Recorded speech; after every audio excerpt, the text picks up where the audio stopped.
Not too long ago, we heard that the Chicago Bulls are looking closely at the Pacers blueprint and how they built their team out to where they are today. So, on today's episode, I want to talk about the Pacers blueprint, pretty much showing why the Chicago Bulls should draft Derik Queen if available. Y'all know we're going to talk about it all and break it down, but you got to hear the music first.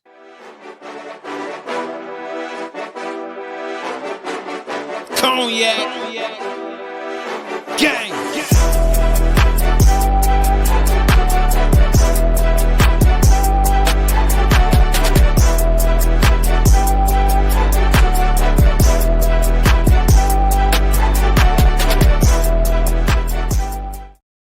Boys podcast with the Cognac Boys. I'm Cognac Boy Bobby, and I'm holding it down on an episode. So if you're tuned in with me today, make sure you go ahead and hit that like button, subscribe to the channel, and hit that notification bell as well, man. And our lines are open too if you want to be a part of the mailbag. The number to call in and do so is 773-242-9219. But man, yesterday, all basketball fans should be happy, should be excited. That includes us over here in Bulls Nation, to where we can watch basketball emotion free and just react to the game exactly how we want to react. Where the Indiana Pacers and the Oklahoma City Thunder put on a hell of a game one for this year's finals. And man, it was exciting to see it all go down. But we talking about my Chicago Bulls today, even though we showing a lot of love to game one in the finals. But man, my Chicago Bulls, man, they came out not too long ago and pretty much said, hey, we are looking closely at the Indiana Pacers and how they've been doing things over there, and pretty much are trying to not necessarily become the Indiana Pacers, but try to emulate some of the things that the Indiana Pacers have done up until this point, to where they have allowed themselves to get into the finals and steal a game so far on the road and now have home court advantage, at least for now, unless they go ahead and relinquish that back over to the Oklahoma City Thunder at a later time. But hey, I'm looking at this whole thing, and as we're getting closer and closer to the draft and all this stuff, and I'm just wondering, man, like, what do the Chicago Bulls absolutely need? We know that the Chicago Bulls absolutely need a big, or there's been some others on the other side of saying go best player available, make sure you stockpile talent, and then you can pivot from there. But I'm always on the side of you got to go try to consider both. And if the draft pans out how we believe it's going to draft, or at least from early on, looking at some of the mocks, listening to some of the news, looking at some of the information, a possibility of Derik Queen is getting strong of him being available at 12 for the Chicago Bulls. And if the blueprint is kind of looking at the Indiana Pacers, and if we are considering best player available and need, why not go out there and absolutely look at a guy like Derik Queen? Simply because if I'm looking at the Indiana Pacers, I'm looking at their bigs over there. And their bigs over there allow them to be this damn good. You looking at Miles Turner. He's not going to clog the paint. He's going to be able to give you some things offensively. He's going to be able to hold his own defensively and be able to play really, really good team defense. Then you see head coach Rick Carlisle say, hey, Miles, go ahead and get yourself a breather. We're going to go ahead and insert Thomas Bryant. And Thomas Bryant is virtually doing damn near the same thing. Probably not to the same level as a Miles Turner, but on the same level. Both of those bigs are allowing the Indiana Pacers to get up and down the floor. Both of those bigs over there is allowing the Indiana Pacers to have space. And both of them are doing a really good job of just playing good, sound basketball, which you want to see from a team that's competing to try to capture the chip. I'm not going out on a limb and saying the Chicago Bulls are going to be closer to that chip by drafting Derik Queen, but I think that the play style and the way that they want to play will be able to get them closer to what their goal is when it comes to kind of mimicking how the Indiana Pacers put all of this together. And when you look at last night's game, nobody really on the Indiana Pacers really dominated the game. You just had a bunch of contributors to put together a good comeback team win. In the game, you had Pascal lead the guys with 19, but then you had other guys come up and support the effort. Neesmith added 10 points. Miles Turner added 15. Nimhard had 14. Halliburton had 14. Obi Toppin went off, had 17. Thomas Bryant added 5. TJ McConnell, 9. Benedict Mathurin, 5. And then Shepard with 3. That's a lot of guys contributing to what ultimately happened in last night's game, and that's just getting a win. And I know that some, well, that's just one game. It's not the end all be all. It's not the end all be all. But up until this point, we have evidence to say that you need a collective of guys to go out there and be able to contribute to winning. Hence why I'm putting Derik Queen up into the forefront. Even though I do like Asa Newell a lot, I really, really do. I love what Asa Newell can potentially bring to the Chicago Bulls with his athleticism, with him being a lob threat, with him being able to get the rebounds. But then I have some questions on the offensive side. And I do have my questions about Derik Queen as well, and that's more so on the defensive side and his athleticism. But one thing I know about Derik Queen is that he can put the ball in the basket. And when you're looking at the Chicago Bulls, you're looking at a Chicago Bulls team who has a Josh Giddey, who seems like he came on, you know what I'm saying, around January going into February and really finished the season in a strong way.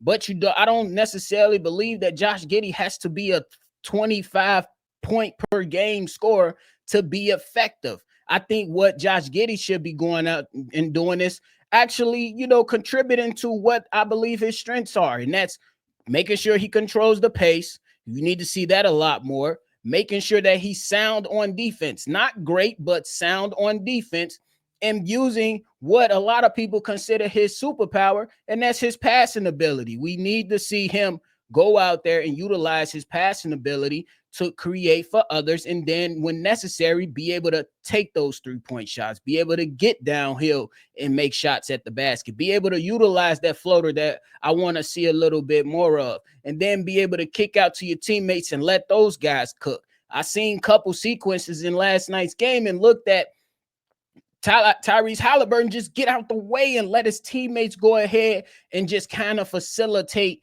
you know what I'm saying, the game. And don't get it twisted. I'm not saying that Josh Giddey is on Tyrese Halliburton's level. I'm not saying that. I'm just trying to draw comparisons on how I believe if the Chicago Bulls are really trying to follow this blueprint of the Indiana Pacers, they need a multitude of contributors to be able to go out there and get buckets. And it's not the end all be all because there's two sides of the basketball floor, but you need a gotta go get buckets. And Derik Queen is a gotta go get buckets. There is no perfect prospect where the Chicago Bulls are selecting at 12. Me personally, because there's going to be guys that say, hey, let's throw Thomas Sorber out there. I like Thomas Sorber, but we're dealing with a foot injury. There has been rumblings of Igor Deming being on the Chicago Bulls radar. I think that's so much more of a smokescreen, personally. And then, you know what I'm saying, you hear about Colin Murray Boyles, and I'm like, okay, good defensive guy, good motor, but not necessarily a great offensive prospect right now. So a lot of the guys that's going to be discussed and brought up in discussions, that they all have their issues. But I think that if you go out there and if he's available, you should take Derik Queen, simply because if you're running with Josh Giddey, you allow Josh Giddey to do Josh Giddey things. And on some nights, Josh Giddey can go out there and be the leading scorer for the team. And then on other nights, you can get offensive explosive performance from my man's Kobe White. And then you allow Montes Buzelis to necessarily just be Montes Buzelis. Cut to the basket, get things at the rim, occasionally shoot the three. Let's see if he can develop his own shot creation. We'll see where he takes his step there. And then you allow Ayo Dosunmu to come off the bench, be a threat in transition, be able to hit the three, get to the rim. And now we looking at the bigs. Nikola Vucevic is a offensive scoring big, but Nikola Vucevic needs to go. Let's call it how we see it. Nikola Vucevic needs to go. He does not fit the timeline anymore. So that's why we go back to Derik Queen with his offensive scoring ability. And he has his issues as well, not necessarily a great free throw shooter, not necessarily a 3-point shooter. And he has to improve in those areas. But he could put the ball on the floor. He got a nice little post game, a nice little pull up game. You can work with this player offensively. And again, it is not the end all be all, but if they're trying to emulate this style of play, you need a multitude of contributors just in case a guy drops off. Because if we looking at it and what has transpired up until this point in these playoffs, Giannis Antetokounmpo was dropping 30 and 14 in games, 30 and 20 in other games. It was crazy. They were still losing. Donovan Mitchell was putting up crazy numbers, going crazy. They still lost. And then you look at my man's in the New York Knicks. You had a multitude of contributors, but then they kind of just let it all go. And then there was still some questions about, hey, how does these bigs fit together or whatnot? So it's nothing's going to be perfect, but I think that those days to where you got a guy that's going on for 40 and he's just going to absolutely take the series, that ain't looking like it's going to be happening right now. Because even on the Western Conference side, you looking at the Minnesota Timberwolves, who you had guys like damn, I just glitched. My bad, y'all. But you had guys over there like a Julius Randle who is able to contribute in certain ways. But then once he didn't live up to that early production that he put up in game one of the series versus OKC, you expect the other guys to come in and help. But Rudy Gobert is not an offensive threat, and you had to take him off the court. And then you look at my man's Naz Reid. He didn't necessarily have a good series either. So again, it's not the end all be all for the offensive side, but you need guys that could put the ball in the damn basket. And I think that the way that my man's Derik Queen plays, he plays physical, at least in my eyes. Not the most physical, but I think he has a physical style of play to where he can move guys out his way and be able to hit you with a little floater, be able to hit you with a little post move, be able to hit you with a little pull up and space the floor. You look at these different things that's going on and transpiring, and the series is not over at all. You know what I'm saying? But what allows you to be able to compete in these games is just having a multitude of players that can be contributors to winning just in case somebody has a drop off. And I think the number one thing is the mentality of this young kid, because when Tyrese Halliburton was struggling, Nembhard was like, give me the rock, SGA, tween, step back, take this three with you. Oh, Obi Toppin, y'all left me open, take this three with you. Miles Turner, oh, you ain't closed out fast enough, take this three with you. So it's just a number of things that they're putting together on wax, and it looks great. And I'm not saying that the Chicago Bulls are close. Take that, just listen. Don't go in the comments and go crazy. Just listen. I'm not saying that the Chicago Bulls are on the Pacers level, but I'm saying to get to and to elevate themselves, you need a big that is not offensively limited as some of the other prospects in this draft. That's the whole point. Derik Queen offers that for the Chicago Bulls. I get it. There's going to be concerns about the motor. There's going to be concerns about the athleticism. There's going to be concerns about can he move his feet well enough on the defensive side of the ball. But the man is a hooper, bro. The man is a hooper. And on the offensive side, he's going to give you some buckets. And I believe that the coaching staff can very well challenge him to get his shit together defensively. Josh Giddey, he took it personal. Billy Donovan called him out on some things, and he rose to the occasion to be sound. Not great, but sound on the defensive side of the ball. And I don't necessarily think you need Derik Queen to be great offensively to win basketball games, but you definitely don't want him to be a traffic cone. We'll call it that.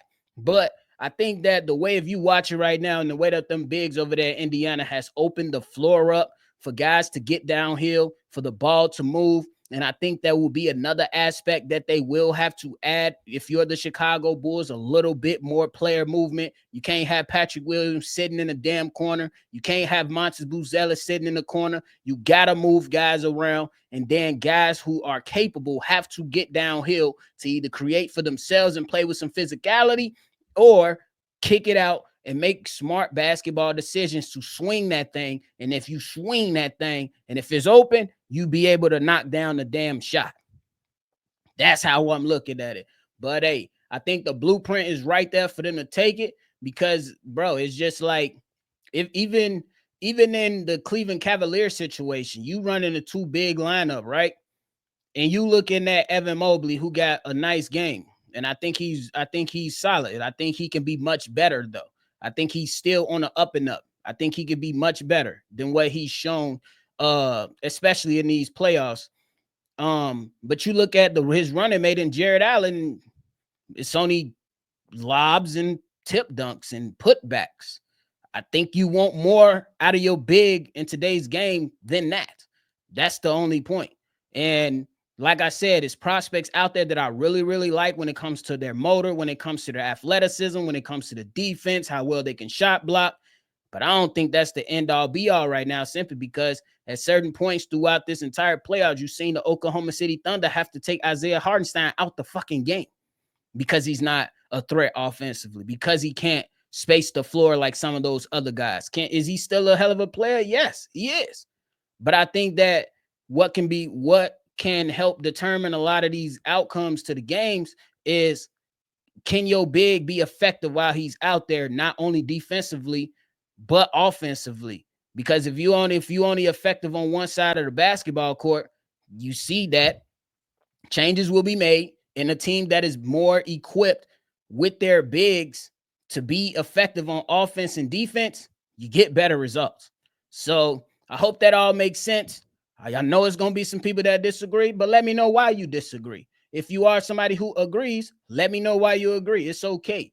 Let's have that conversation down in the comment box below, because it's definitely an interesting one. I think that I've been on the side of like I said a few days ago on a live. One of my favorite prospects is Asa Newell, but another one of my favorite prospects is Derik Queen. And just continuing to watch him in his offensive game, it could be major for the Chicago Bulls. I get it that the NBA combine stuff and the athleticism stuff has come into question and will probably be a reason why he may fall. But if the Bulls have an opportunity to take him at 12, do not make this a Walker Kessler, Dalen Terry type of situation. Take the man, the best. He will, if at 12, he will be the best player available, and he fits a need at the same damn time like fruit. But we'll see what happens, man. Just wanted to come in and give y'all some thoughts, man. That is it for me today, man. Make sure y'all go ahead and hit that like button and subscribe. We just as close from that AK. Go ahead and help the channel reach that AK. It's a real quick, simple thing to do. Don't even take your 5 seconds to hit the like button and hit the subscribe button. It's a real quick, easy process. So go ahead and do your boy a solid and hit that subscribe button. But hey, that is it for me today, man. I appreciate y'all. Make sure y'all always see red, and y'all already know. I'm going to catch y'all on the next one, for sure. Cognac.